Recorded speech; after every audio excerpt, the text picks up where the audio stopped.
Monsieur le ministre, ravi de vous retrouver sur Tourisme TV. Nous sommes là sur la 13e édition des Rendez-vous en France. Que représente cet événement pour vous?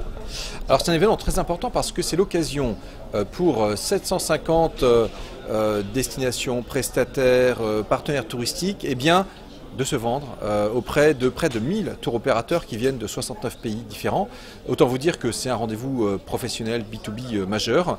Et on le sait, la France caracole en tête. Mais si on veut continuer à caracoler en tête, on a besoin de mettre le paquet sur la promotion, sur l'ingénierie, sur la structuration d'un certain nombre d'investissements. Et là, aujourd'hui, sur l'aspect promotion, naturellement, c'est the place to be.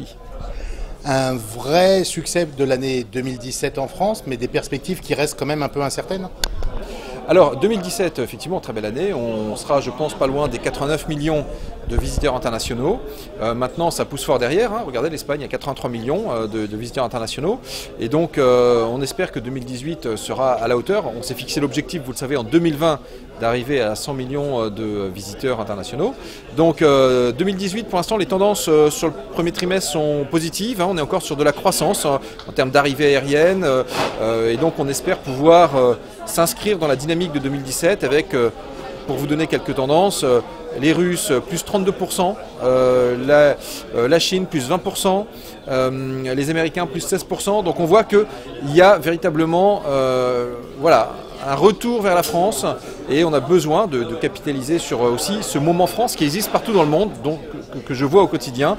Il se passe quelque chose, ce pays qui s'est doté de jeunes présidents, ça interpelle, ça interroge, et bien venez voir en France.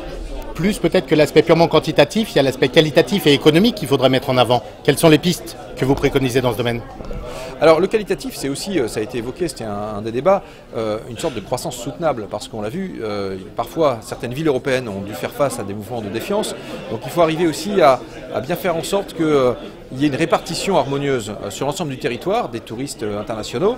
Donc on a des travaux à conduire en termes de connectivité aérienne, des assises de la mobilité viennent de s'ouvrir avec Elisabeth Borne, et donc ça fait partie des sujets à creuser. Maintenant, ce qui est attendu de la part des clientèles, en parlant avec les uns et les autres, je le vois, c'est de l'expérience, c'est un côté assez unique, assez sur mesure.